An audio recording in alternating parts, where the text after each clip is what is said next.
Ambition class में स्वागत आप लोग का। आप लोग देख रहे हैं विभिन्न प्रतियोगिता परीक्षाएं पूछे गए मैथ का प्रश्न, और आज मैं आप लोग को बताने जा रहा हूं आरआरबी एनटीपीसी 2/4/2016 के शिफ्ट थर्ड में पूछे गए मैथ का प्रश्न। इसके आधे प्रश्न को मैंने इससे पहले वाले भाग में बता दिया था और इस भाग में मैं शेष प्रश्नों को बताऊंगा। तो चलिए शुरू करते हैं। पहला क्वेश्चन कह रहा है कि ए बी को एक खिलौना 15% लाभ पर बेचता है। कुछ दिन बाद वही खिलौना बी ए को 20% लाभ पर बेच दिया और उसे 552 रुपया का लाभ हुआ, तो उस खिलौने का वास्तविक मूल्य क्या होगा। यहाँ समझिए, मान लीजिए ए एक खिलौना बनाया और उस खिलौने को बनाने में 100 रुपया खर्च हुआ। उस खिलौने को वह बी को 15% लाभ पर बेचा, यानी 100 रुपया बनाने में खर्च हुआ, 15% लाभ पर बी को बेच रहा है, तो बी को कितना रुपया बेचा होगा, तो बी को 100 + 15 यानी 115 रुपया बेचा होगा। और बी उसे जितना रुपया में खरीदा है उस खरीद मूल्य पर उसे 20% का लाभ हो रहा है, तो उस वास्तविक मूल्य पर कितना परसेंट का लाभ होगा, तो 115 का 20%, यानी उस खिलौने का जो बनाने में जितना खर्च हुआ उस पर कितने परसेंट का लाभ होगा, तो उस पर 23% का लाभ होगा और उसे लाभ हो रहा है 552 रुपया। तो यहाँ पर 23% और कितना हो जाएगा, 552। तो 1% कितना हो जाएगा, तो 1% 24 रुपये। तो इस बार में घटेगा तो 100% कितना हो जाएगा, तो 100% कितना हो जाएगा, 24। यानी उस खिलौने को बनाने में कुल कितना रुपया का खर्च हुआ, तो उस खिलौने को बनाने में 2400 रुपया का खर्च हुआ। अगला क्वेश्चन देखते हैं। अगला क्वेश्चन है कि P का कार्य क्षमता Q का दुगना है। P का कार्य क्षमता Q का दुगना है। Q किसी काम को 12 दिनों में करता है, तो दोनों मिलकर उस काम को कितना दिनों में करेगा। यहाँ पर देखिए, अगर रहे कि यहाँ पर एक चीज बता रहे हैं वो उसको ध्यान रखिएगा, उसके बाद क्वेश्चन बनाएंगे। क्वेश्चन है P का यदि रहे कार्य क्षमता Q का n गुना, ऐसा रहे तो दोस्तों लिखना सीखते हैं।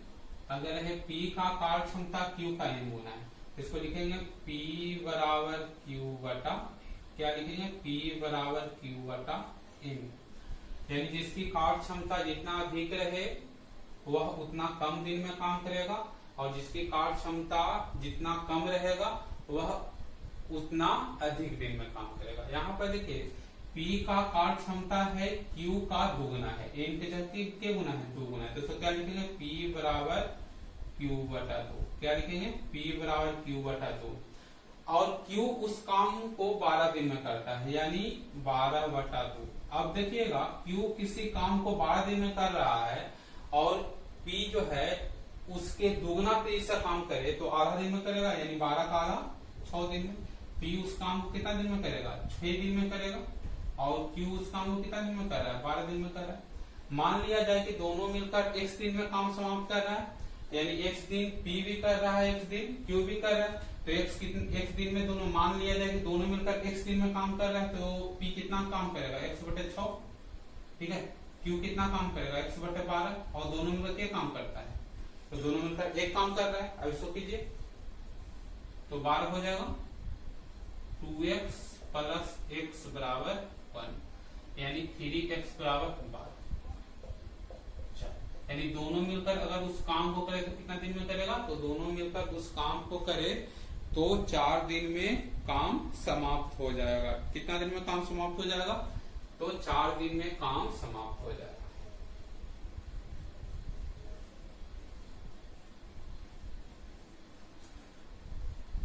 चलिए अगला क्वेश्चन देखते हैं। अगला क्वेश्चन है कि P713 को 11 से भाग देने पर वह पूर्णतः विभक्त हो जाता है, तो P का न्यूनतम मान क्या होगा। क्वेश्चन क्या है, P713 को 11 से भाग देने पर वह पूर्णतः विभक्त हो जाता है, तो P का मान क्या होगा। देखिएगा 11 से विभक्त होने वाली संख्या सबसे पहले देखते हैं। तो 11 से कौन संख्या विभक्त होगा? तो यहाँ पर दिया हुआ है दाईं ओर से संख्या लीजिए एकाक अंक छोड़कर। 11 से विभक्त होना बता रहे हैं, दाईं ओर से संख्या लीजिए एकाक अंक छोड़कर जोड़ दीजिए और शेष बचे संख्या को जोड़ दीजिए। दाईं ओर से संख्या लेकर एकाक अंक छोड़कर जोड़ते हैं और शेष बचे संख्या को जोड़ते हैं और दोनों का जो जोड़ आया उसका अंतर यानी घटाव 0 हो या 11 से कटने वाला कोई संख्या हो, 0 हो या 11 से कटने वाला संख्या हो। जैसे यहाँ देखिए P713 है तो दाईं ओर से संख्या लिए और एकाक अंक छोड़कर जोड़े, ठीक है। यानी यहाँ पर 3 + 7 माइनस P+1 0 आना चाहिए या 11 से कटने वाला संख्या आना चाहिए। यहाँ पे देखिए यहाँ पर 0 आएगा क्योंकि इसका मान 9 आ रहा है, 9 या 9 से कम आए तो 0 लेंगे और 9 से ज्यादा आए यानी 10 से ज्यादा आए तो क्या लेंगे? यहाँ पर 11 लेंगे, उससे भी ज्यादा आएगा तो 22 लेंगे, तो यहाँ पर 0 आएगा। अब इसको इस ओर ले जाते हैं तो क्या होगा? P+1 = 7 3 10, तो P बराबर कितना? 10 - 1 यानी 9, यानी P के स्थान पर क्या हो जाएगा? 9।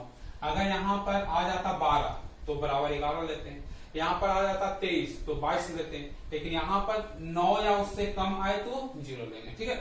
तो ये हो गया आपका। अगला क्वेश्चन कह रहा है देखिए अगला क्वेश्चन कह रहा है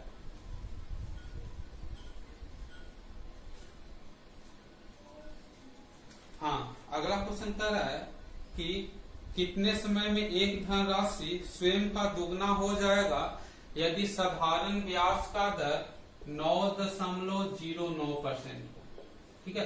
क्वेश्चन एक बार और सुनिए, कितने समय में धनराशि स्वयं का दुगना हो जाएगा यदि साधारण ब्याज का दर 9.09% हो। अब देखिएगा जो साधारण ब्याज में होता है जो दर, मान लिया जाए कि जो दर 8% हो और 2 वर्ष का ब्याज पूछे तो दर और समय गुना हो जाता है, यानी 2 वर्ष में 16% हो जाएगा, ठीक है। अगर 8% हो 4 वर्ष का पूछे तो 4 × 8 डायरेक्ट हो जाएगा, ठीक है, 32%। इस प्रकार यानी साधारण ब्याज में जो ब्याज है प्रत्येक वर्ष एक समान काम करता है, ठीक है ना। अब यहाँ पर कह रहा है कि प्रत्येक वर्ष 9.09% लगता है। मान लिया जाए कि 100 रुपया हम लगाते हैं और T वर्षों में 9.9% के दर से हमको दुगना यानी कम से कम तो 200 रुपया प्राप्त करना है, टोटल 200 रुपया प्राप्त करना है। तो हम कहें कि कितने वर्षों में 200 रुपया हो जाएगा। यहाँ पर देखिए मूलधन 100 रुपया है और मिश्रधन 200 रुपया हमको चाहिए, यानी कितना रुपया ब्याज मिला, तो ब्याज कितना हमको मिला, तो ब्याज बराबर 200 घटाओ 100, यानी हमको 100 रुपया ब्याज चाहिए। कितना रुपया ब्याज चाहिए? 100 रुपया। और प्रत्येक वर्ष हमको बढ़ रहा है 9.09% और T वर्ष में यानी T गुने 9.09 बराबर 100, तो T बराबर क्या हो जाएगा? 100/9.09, लगभग कितना वर्ष? लगभग 11 वर्ष, यानी 11 वर्ष में वह कितना हो जाएगा? 100 रुपया से 200 रुपया हो जाएगा, यानी ब्याज 100% बढ़ जाएगा। कितना परसेंट बढ़ जाएगा? 100% बढ़ जाएगा, ठीक है। देखिएगा अगला क्वेश्चन है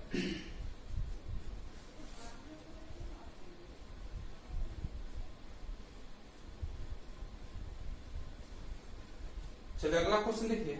अगला क्वेश्चन कह रहा है कि 3 कुर्सी और 2 मेज का मूल्य 700 रुपया है एवं 5 कुर्सी और 3 मेज का मूल्य 1100 रुपया है, तो 1 कुर्सी और 2 मेज का मूल्य क्या होगा? देखिएगा इसको ध्यान से देखिए, यहाँ पर इसका एक तरीका बताने वाले हैं आज। देखिएगा 3 कुर्सी पहले लिख लेते हैं और 2 मेज का मूल्य कितना है? 700। 3 कुर्सी और 2 मेज का मूल्य कितना है? 700।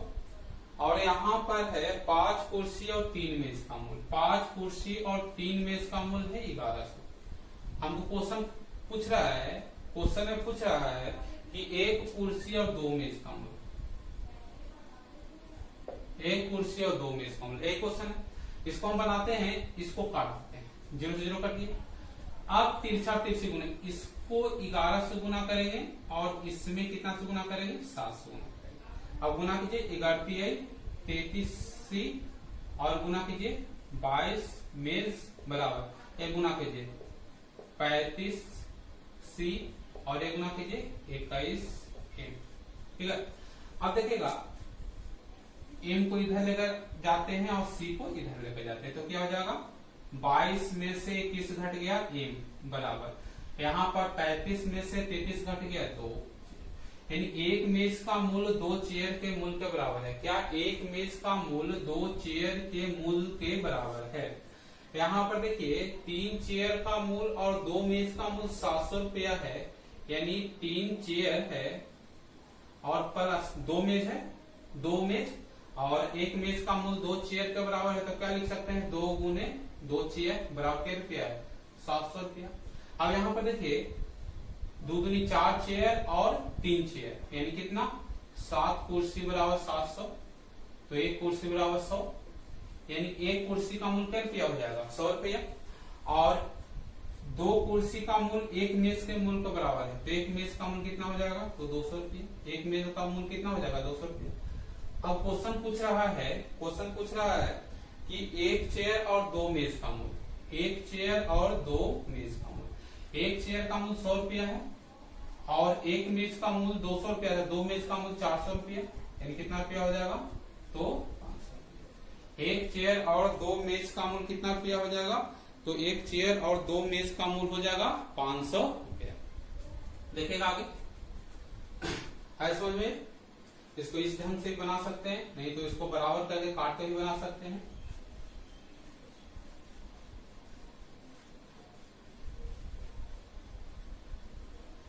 चलिए आगे देखिए, आगे क्वेश्चन देखिए, अगला क्वेश्चन है कि एक कार पहली आधी दूरी 50 किलोमीटर पर घंटे की रफ्तार से जाता है और आधी दूरी को वह 60 किलोमीटर पर घंटे की रफ्तार से तय करता है, तो औसत चाल क्या हो। देखिए इसमें कह रहा है आधी दूरी और आधी दूरी, यानी दूरी एक समान है, दूरी जो है एक समान है।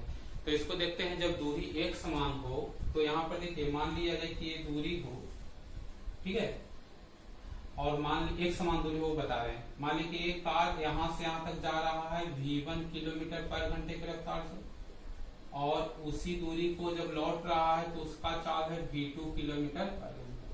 अब एक समान दूरी हो और औसत चाल ज्ञात करना हो तो दूरी यहाँ पर नहीं देते हैं, ठीक है, बिना दूरी को ज्ञात कर सकते हैं। तो औसत चाल बराबर हो जाएगा यहाँ पर 2v1 v2 और बटे v1 प्लस v2। औसत चाल बराबर क्या हो जाएगा, औसत चाल बराबर हो जाएगा 2v1 v2 और बटे v1 प्लस v2। अब जा रहा है 50 किलोमीटर पर घंटे की रफ्तार से और लौट रहा है 60 किलोमीटर पर घंटे की रफ्तार, सॉरी आधा दूरी जा रहा है 50 किलोमीटर पर घंटे की रफ्तार से और आधा दूरी जा रहा है 60 किलोमीटर पर घंटे की रफ्तार से, यानी दूरी बराबर है, तो क्या हो जाएगा 2 गुने 50 गुने 60 बटे 50 प्लस 60, यानी कितना हो जाएगा 2 गुने 50 गुने 60 बटे 110, 0 0 कट गया, यानी 600 बटे 11, 54.5 किलोमीटर पर। औसत चाल क्या हो जाएगा 54.5 किलोमीटर पर घंटा। आगे का क्वेश्चन देखते हैं,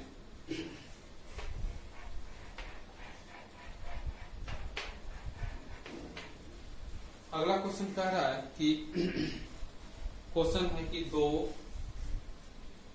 4 5 6 5 4 3 5 3 1 और 7 का बहुलक, ठीक है। अब बहुलक क्या है, तो जो संख्या दिया हुआ है वो संख्या में देखते हैं कि कौन संख्या कितने बार आया है, और जो संख्या सबसे अधिक बार आएगा वही उसका बहुलक होगा, यानी संख्या में जो संख्या सबसे अधिक बार आएगा वही उसका बहुलक होगा। तो यहाँ पर 1 देखते हैं, तो 1 तो 1 बार आया है, यहाँ पर अगर 2 को देखा जाए तो 2 भी 1 बार आया है, यहाँ पर अगर 3 को देखा जाए यानी 1 बार आया है, ये भी 1 बार आया है, यहाँ पर 3 को देखा जाए तो 3 कितने बार आया है, 3 2 बार आया है। अगर यहाँ पर 4 को देखा जाए तो 4 भी 2 बार आया है, यहाँ पर 5 को देखा जाए तो 5 कितने बार आया है, 5 3 बार आया है, 6 भी 1 बार आया है और 7 भी 1 बार आया है, 6 भी 1 बार आया है और 7 भी 1 बार आया है।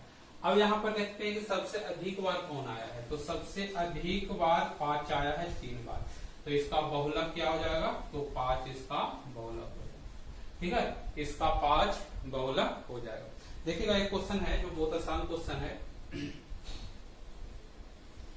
क्वेश्चन इस प्रकार है कि एक ट्रेन जो है खंभे को 10 सेकंड में पार कर जाती है और ट्रेन का चाल 25 मीटर पर सेकंड है, तो ट्रेन की लंबाई क्या होगी। तो जब ट्रेन खंभे को पार करे या खड़ा व्यक्ति को पार करे तो ट्रेन की लंबाई बराबर होता है ट्रेन की चाल बटे उस खंभे या व्यक्ति को पार करने में लगा समय। ट्रेन की लंबाई बराबर खंभे या व्यक्ति को पार करने में लगा समय गुने ट्रेन की चाल। तो यहाँ पर तो ट्रेन की चाल मीटर पर सेकंड में दिया हुआ है, तो ट्रेन की लंबाई क्या हो जाएगा, तो आसान है 25 गुने 10 सेकंड यानी कितना मीटर हो जाएगा, 250 मीटर। अगर ट्रेन का चाल किलोमीटर पर घंटा में दिया होता तो सबसे पहले उसको, अगर इस सेकंड में दिया हुआ है तो सबसे पहले किलोमीटर को मीटर पर सेकंड में बदलते हैं और उसके बाद ट्रेन की लंबाई ज्ञात करते हैं। चलिए आगे देखते हैं।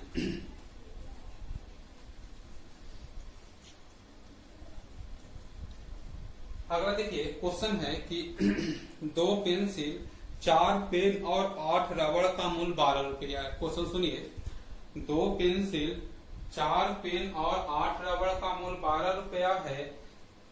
8 पेन 10 पेंसिल और 4 रबड़ का मूल 36 रुपया है, तो 3 पेंसिल 3 पेन और 3 रबड़ का मूल क्या होगा। यहाँ पर देखिए क्वेश्चन को लिखिए, यहाँ पर देखिए 2 पेंसिल, यहाँ पर कह रहा है 2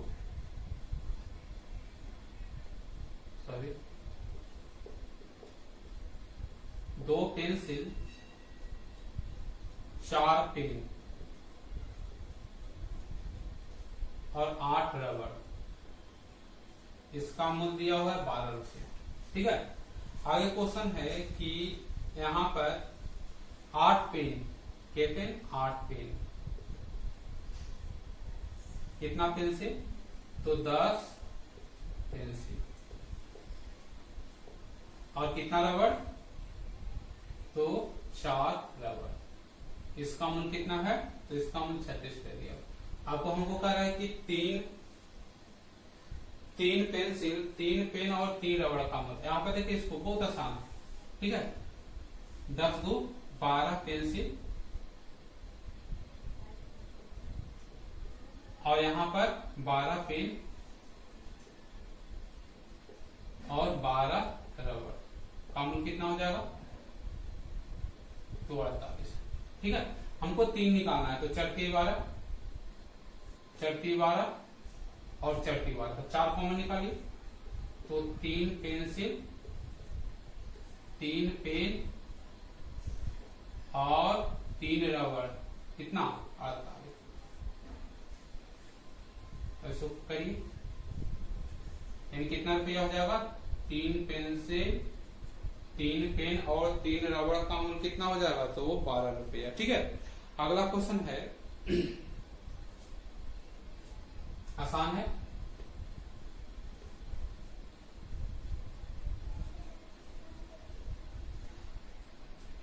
अगला क्वेश्चन कह रहा है कि P एक वस्तु को 400 रुपया में खरीदा और 10% लाभ पर बेच दिया। ठीक है, P एक वस्तु को 400 रुपया में खरीदा और 10% लाभ पर बेच दिया। प्रतिशत लाभ कितने की वृद्धि किया जाए कि उसका विक्रय मूल्य 460 रुपया हो जाए, है ना। क्वेश्चन है कि P एक वस्तु को 400 रुपया में खरीदा और 10% लाभ पर बेच दिया। परसेंट लाभ में कितने की वृद्धि किया जाए कि उसका विक्रय मूल्य 460 रुपया हो जाए। यहाँ पर देखिए कह रहा है कि जो 400 रुपया में खरीदता है और 10% लाभ पर बेचता है, तो 10% छोड़ दीजिए। अब कह रहा है कि यदि 460 रुपया में बेचता तो कितना और लाभ होता। आप देखते हैं कि यहाँ पर कि 400 रुपया में खरीद रहा है और बेच रहा है 460, तो देख लेते हैं कि कितना परसेंट का लाभ हुआ। तो यहाँ पर 400 रुपया में खरीदा और 460 रुपया में बेचा, तो कितना लाभ हुआ, तो लाभ हो गया 60 रुपया। 460 घटाओ 60, यानी 400 रुपया में 60 रुपया का लाभ हुआ। कितना, 400 रुपया में 60 रुपया का लाभ हुआ, तो 4 गुने 100 कहिए, और यहाँ पर कितना हो गया 4 गुने 15 15 के साथ, यानी 100 रुपया में कितना रुपया का लाभ होगा? 100 रुपया में 15 रुपया का लाभ होगा, यानी कितना % का लाभ होगा? 15% का लाभ होगा। और पहले लाभ कितना हो रहा था? 10% का लाभ हो रहा था। कितना ज्यादा लाभ हो रहा है 460 रुपया में बेचने पर? तो 5% का अतिरिक्त लाभ होगा। 460 रुपया में बेचने पर कितना % का लाभ होगा? तो 5% का अतिरिक्त लाभ होगा। ठीक है, आगे देखिए, आगे है कि 25/7 15/28 20/21 का एलसीएम का एलसीएम निकालना है। तो एलसीएम निकालने के लिए क्या, तो जिसको निकालना है ऊपर वाला को वो चीज निकालेंगे और नीचे वाला को उसके उल्टा निकालेंगे। यानी अगर रहे कि a/b x/y और p/q का एलसीएम निकालना है, तो a x p का एलसीएम और बटे b y q का एलसीएम। ठीक है, अगर एचसीएफ निकालना रहता तो ऊपर वाला का एचसीएफ, नीचे वाला का एलसीएम। यानी यहाँ पर ऊपर वाला एलसीएम निकालना है तो ऊपर वाला को एलसीएम, यानी 25 15 20 का एलसीएम बटे 7 28 21 का क्या, ठीक है, 25 15 20 का एलसीएम और 7 28 21 का एचसीएफ। उसका एलसीएम कितना हो जाएगा? तो एलसीएम इसका 300 और एचसीएफ कितना हो जाएगा? 7 कॉमन है तो 7, ठीक, कितना आंसर हो जाएगा? 300/7। देखिए आगे का 3 क्वेश्चन जो है वो 3 क्वेश्चन आपका, ठीक है, पाई चार्ट से संबंधित है। तो वो बता, देखिएगा इस डायग्राम से 3 क्वेश्चन दिए गए हैं। सबसे पहले डायग्राम को समझते हैं। एक कंपनी है जेड, इसके व्यय आइटम दिया हुआ है। वेतन पर खर्च करता है कंपनी, ईंधन और परिवहन पर खर्च करता है, बोनस पर खर्च करता है, ऋण पर खर्च करता है और कर पर खर्च करता है। और यह खर्च लाख में करता है। और एक 5 वर्ष के खर्च का जो है आपका डाटा दिया हुआ है 2011, 12, 13, 14 और 15। इससे 3 क्वेश्चन पूछे गए हैं। देखिएगा पहला क्वेश्चन कह रहा है कि जो दिए गए वर्षों में बोनस पर खर्च का औसत क्या होगा। बोनस पर खर्च का औसत क्या होगा। यहाँ पर देखिए 2011 में 15 लाख बोनस सबसे पहले निकालते हैं, औसत निकालते, सबसे पहले कुल निकालते हैं। तो 2011 में बोनस पर 15 लाख खर्च किया, इसमें 16.5 लाख खर्च किया, इसमें दिया 17.3 लाख खर्च कर रहा है। ठीक है, आगे कर रहा है 17.9 लाख और लास्ट में 18.5 लाख। ठीक है, इतना खर्च कर दे रहा है वो किस पर? 5 वर्षों में बोनस पर 15, 16.5 लाख, 17.3 लाख, 17.9 लाख एवं 18.5 लाख। यानी टोटल खर्च देखा जाए तो टोटल खर्च कर रहा है 85.2 लाख। यानी दिए गए वर्ष में बोनस पर वह कितना कंपनी खर्च कर रहा है? 85.2 लाख रुपया खर्च कर रहा है। और कितने वर्ष के लिए खर्च है? 5 वर्ष के लिए। तो औसत निकालना है, तो औसत खर्च कितना हो जाएगा? तो 85.2/5 यानी 17.04 लाख।